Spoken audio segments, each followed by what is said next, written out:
A gente está falando a respeito desse assunto, né, desde a última semana, quando esse fato ele acabou realmente chamando muito atenção, né, foi na saída da Ilha do Retiro, e o Eric Gabriel Gomes de Araújo, de apenas 11 anos, ele estava com uma bomba na mão.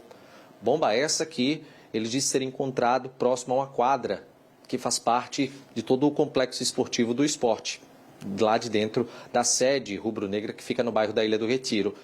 Ele permanece internado no Hospital da Restauração. Ele ontem, inclusive, foi submetido a um novo procedimento cirúrgico para fazer algumas correções na mão que foi atingida por essa explosão. E para a gente até atualizar, né, a situação do Eric, aqui ao meu lado está o Estevão, o pai do garoto, para que você possa explicar para a gente, Estevão, como que foi essa cirurgia, o que exatamente foi realizado para o garoto em relação a essas correções, para que ele possa, né, finalmente receber alta do hospital. Boa tarde. Ele perdeu esse dedo aqui, ele deu a metade desse aqui, e fez uma cirurgia para tirar esse osso daqui. Para fazer que nem esse L aqui, ó. Para ele conseguir fechar a mão. Para conseguir fechar para pegar alguma coisa. E aí tem um ponto. Inicialmente a informação era de que ele tinha perdido o dedo indicador, mas não foi apenas isso, né? Não foi não, ele perdeu um dedo e meio. Ele deu o polegar, metade daquele polegar. E aí a gente está falando, Gernan, de uma falange distal, que é esse primeiro ossinho aqui, que a gente está dobrando aqui para poder exemplificar para quem está aqui acompanhando o balanço geral. Esse fato ele aconteceu na última quinta-feira, durante a manhã, no momento em que o Eric estava saindo da sede do esporte. As câmeras de segurança mostraram, né, o momento em que ele estava saindo da sede em direção à Rua Tabaiares e num momento onde ele passava por uma ponte que corta, né, um canal que fica em parte, né, do entorno da sede do esporte, essa bomba ela explodiu. E explodiu exatamente na mão direita do Eric. O que é que provocou? O dedo indicador ele perdeu de uma maneira traumática, houve uma amputação traumática.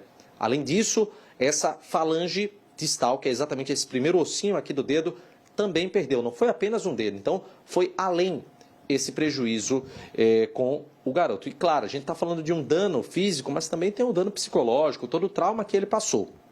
Pois bem, a Polícia Civil está investigando esse caso. Está querendo entender, né, como que essa bomba foi parar nesse local, se de fato é um artefato caseiro. São algumas dúvidas que a polícia está buscando solucionar. Até agora vocês receberam alguma informação por parte da polícia de como que está o andamento da investigação? Não, recebemos nada não, ainda não. Até agora não disseram nada a gente. Vocês fizeram o boletim de ocorrência? Como foi? Fizeram o boletim de ocorrência. E aí até agora nenhuma ligação? Não, nada, ligação de ninguém, de nada. Até porque para a família é importante ter essa resposta, né, de quem foi o culpado por isso. Eu quero saber quem foi o culpado. Ele perdeu o dedo e meio, né? Tá lá, chora direto. Uma dor só. Viu? E é uma dor que, claro, sem dúvida alguma, se estende para a família, né, Estevão? E depois? Ele está sofrendo demais. E aí, gente, o que é que acontece?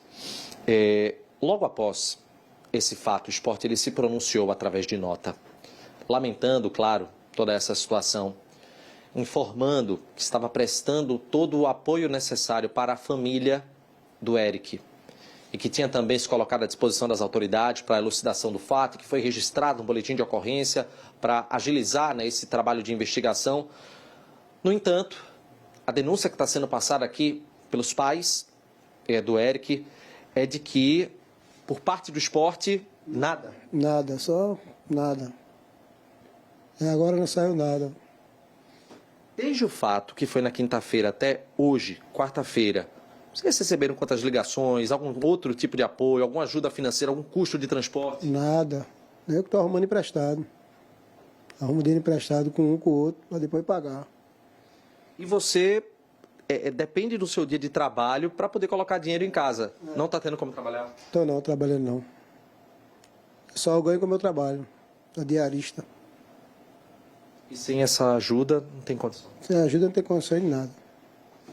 Pois bem, é claro que essa é uma situação onde a gente está falando sobre esse ponto e, diante do fato, essa família está precisando de ajuda. E de que forma que as pessoas que estão aqui acompanhando o Balanço Geral, elas podem ajudar? Eu vou passar a partir de agora aqui, e a gente vai colocar esse número na tela, o telefone que é da Andresa. A Andresa, que é a esposa do Estevão, a mãe do Eric. E o telefone é o seguinte, tá? DDD 81 99618 7931. Vou repetir, DDD 81 99618 7931.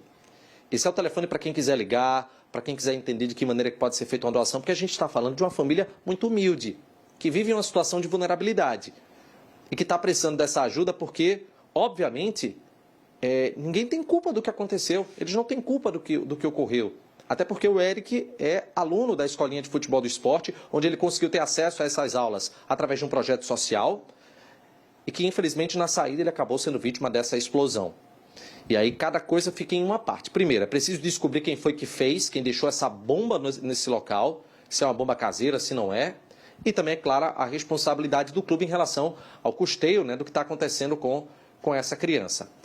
Aqui ao meu lado está a Maju Leonel, ela que é advogada que representa, né, a família do Eric.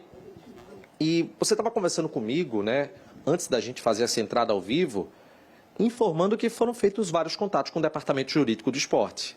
Mas até agora, nenhum tipo de retorno. Maju, boa tarde. Boa tarde. Não, nenhum tipo de retorno objetivo, né? Na sexta-feira nós fomos procurados pela parte jurídica do esporte e aí eles disseram que tinham interesse em resolver a situação da melhor forma, que é o que a gente espera, né? O Esporte Clube do Recife é um clube grande. Então, assim, a gente está falando de um clube grande em outro polo, a gente está falando de uma família em completa situação de vulnerabilidade. Então, a gente tentou contato durante todo o final de semana para ver se a gente conseguiria viabilizar, pelo menos, os custos emergenciais. Isso não aconteceu. Agora, a gente está na tratativa aí de tentar agendar uma reunião para apresentação de uma proposta para ver se a gente consegue, de fato, pensar aí como é que a gente pode reparar os danos em todas as esferas, né? Psicológico, material, que essa família vem tendo. A gente tem que lembrar que, para além de todo o custo, né, que eles vão tendo agora, a gente está falando de hospital público, em que eles têm que providenciar água, lençol, material de higiene, material de banho. Então, assim, para quem não tem nada, isso é muita coisa. Então, muitas vezes as pessoas pensam, como é que eu posso falar, mas eu tenho pouco? Uma água que eles precisem comprar. Isso vem fazendo falta. São famílias que estão tendo que se deslocar, andando de casa para o hospital, porque eles tiveram que escolher entre ou um dinheiro de uma passagem ou um lanche que eles tivessem que fazer ali para a refeição. A gente está falando, acredito eu, Gernan, de uma distância média de mais de 4 quilômetros, dali da comunidade Tabaiares, que é onde o pessoal reside, até o Hospital da Restauração. O pessoal dali da Tabaiares pega Abdias de Carvalho, chega na Agamenon, precisa ir andando até o Hospital da Restauração. E isso, claro, em horários diversos. Pode ser à noite, pode ser no horário que é mais perigoso. A gente sabe, inclusive, da violência cotidiana. E há essa situação. A gente estava falando, inclusive, da situação de vulnerabilidade da família a respeito até de questões mais básicas. A gente está falando do dinheiro para a alimentação, a gente está falando de um eletrodoméstico, de uma geladeira, por exemplo, que a residência não possui atualmente. E o menino, uma hora, ele vai voltar, ele vai precisar de toda essa estrutura. E diante desse fato, o que o pessoal está esperando é uma solução que venha de uma maneira imediata, porque todo o custo que vocês estão tendo em relação a esse dia a dia, indo e voltando para o hospital, levando mantimentos para a criança, porque ela precisa, apesar do que é fornecido pelo hospital, mas a gente sabe que precisa de mais, tudo isso tem um custo, né? E apoio, tudo tem um custo. Tem que arrumar emprestado, né? Sem ter, vai. Voltar a trabalhar, eu pago aqui eu pedi emprestado.